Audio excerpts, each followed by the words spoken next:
through the middle and carves 2 grooves in the underside. These are for the steel adapter that'll hold the broom's wooden handle. Rounded push brooms sweep more easily in corners. To produce those, workers just take the rectangular push broom blocks and round the corners against a cutting head. At another factory, the blocks go onto a machine that pierces holes for the bristles using a computer-guided drill. This particular model, a push broom, needs 240 holes. It takes barely a minute to drill them all.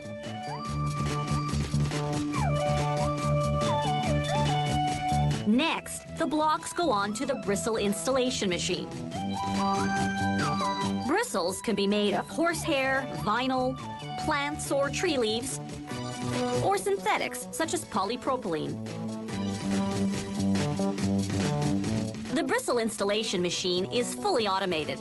As we see here in slow motion, it takes about 40 strands at a time, folds them in half, then inserts and staples them into a hole.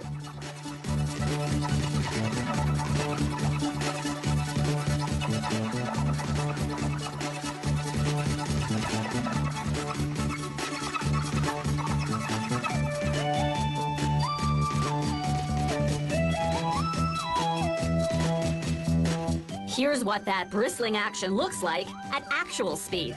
The machine fills 4 holes per second.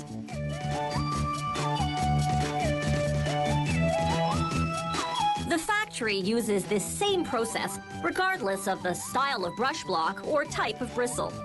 Computer software guides the machinery to follow the correct pattern, making possible a sweeping array of brushes and brooms.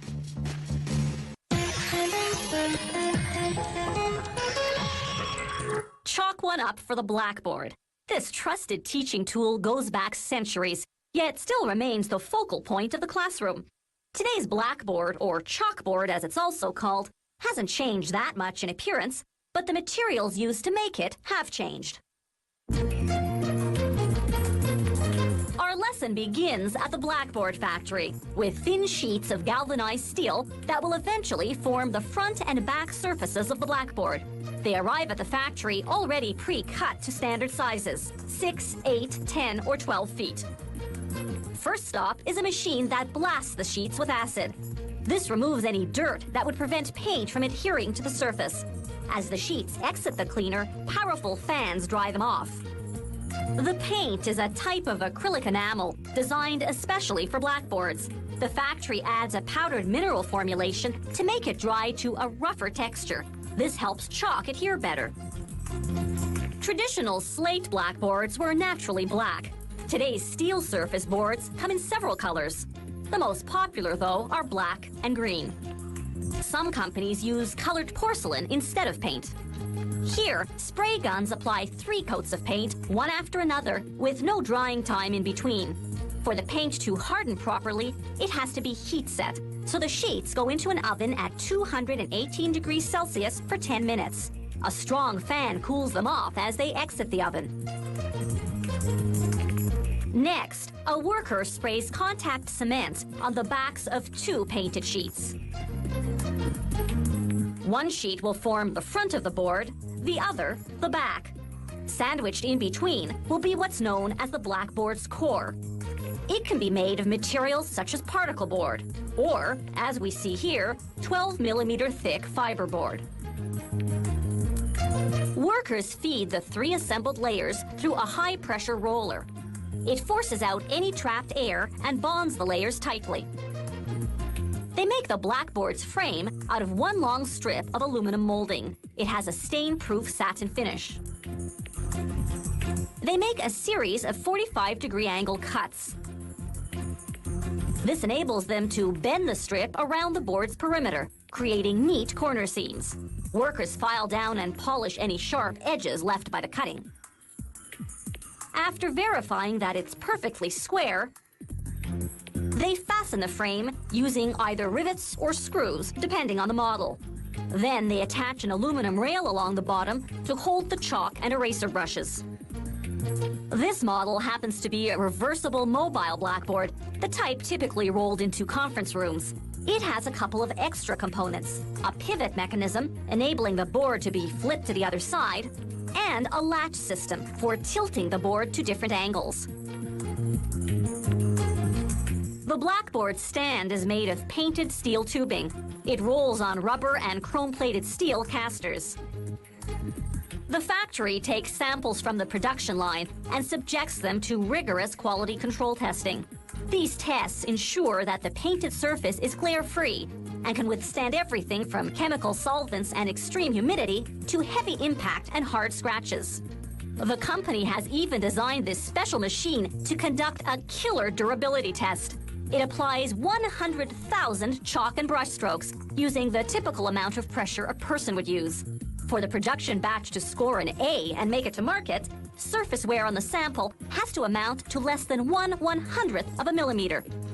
And that's not all. The paint finish must still be matte. A writing test has to produce chalk lines that are clear and dark enough, and the writing has to erase cleanly and easily.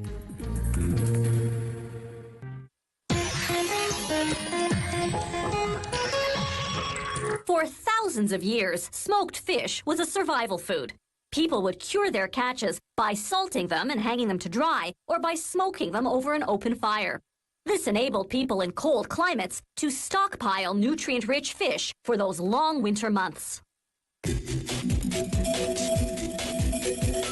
Today we smoke fish primarily to enhance its flavor. This is wild sockeye salmon that was gutted and frozen right on board the fishing trawler to preserve maximum freshness.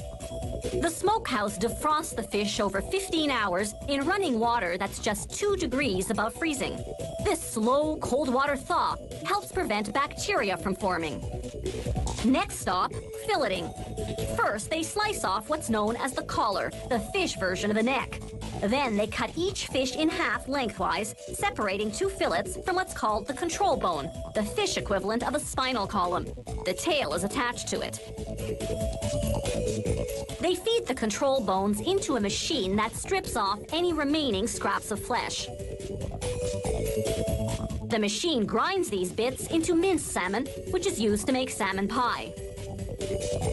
They trim the fillets using a razor-sharp knife, slicing off the fins, any excess fat, and any control bone fragments left behind.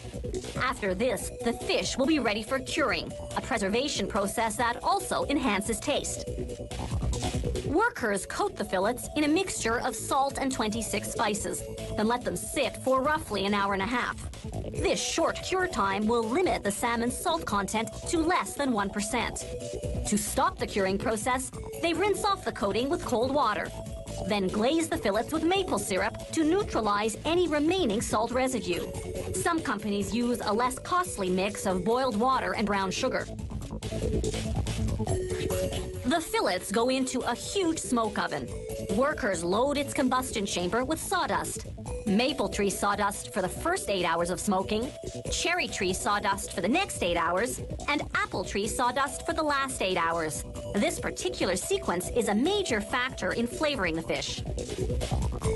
They douse the fire with water to generate smoke. This process is called cold smoking because the oven temperature is 10 degrees Celsius, significantly lower than the industry norm of 25 degrees. Smoking at this lower temperature takes at least 24 hours, 3 times longer than the norm, but the company says it produces a moister product. When the fillets come out of the smoke oven, they're thoroughly cooked, but still have the consistency of raw fish. Workers remove the pin bones, 40 thin bones per fillet, located between the head and fin. The fillets then go through a skinning machine, which neatly slices off the skin without removing any flesh.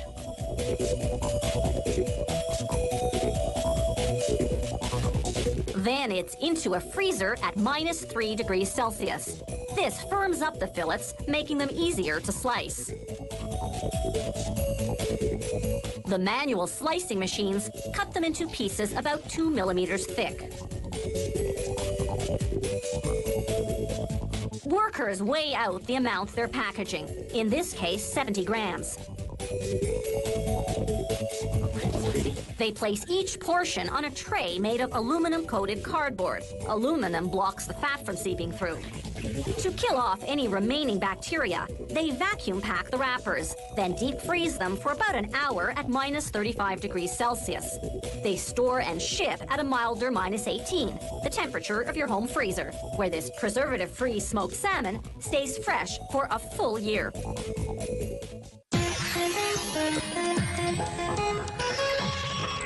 Zippers can be found on clothing, on bags, even on footwear.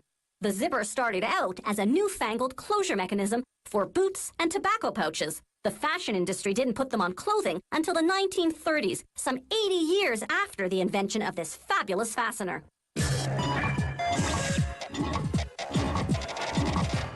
An American, Elias Howe, was the first to patent a zipper-like clothing fastener in 1851, but he never ended up marketing it. It wasn't until 1893 that another American, Whitcomb Judson, designed a similar device called a clasp blocker. He eventually hired a Canadian engineer, Gideon Sundback, to simplify the original complex design, which had never really taken off. In 1917, Judson and Sundback patented the modern zipper.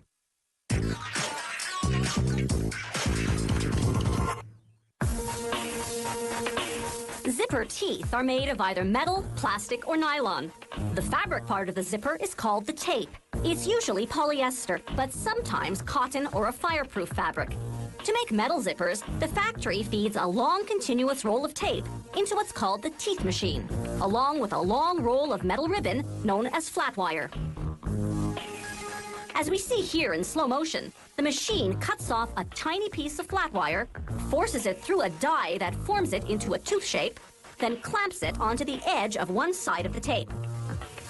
The machine does all this at a rate of 45 teeth per second. These zipper teeth are aluminum. Sturdier zippers are made of stronger metals, such as brass and nickel. Depending on the model, teeth can range in width from about 3 to 10 millimeters. The wider the teeth, the thicker they have to be. Workers now feed two tapes with metal teeth into what's called the joining machine. The teeth interlock, meshing the two halves of what's now a continuous zipper. From there, it's into a cleaning machine, which first washes the zipper, removing any shards of metal left behind by the tooth cutting process. After drying the zipper, the machine applies a coat of hot wax. This lubricates the teeth so the slider will glide over them smoothly. Next stop is the gapping machine. It removes a 4-centimeter long section of teeth at regular intervals. They'll later cut the tape at these gaps, dividing the continuous zipper into several shorter zippers. There are two main types of zippers. Closed-end zippers are the kind whose two halves don't separate at the bottom when opened. Purse zippers, for example. These need a part called a bottom stop, a thick piece of flat wire positioned at the base of the zipper.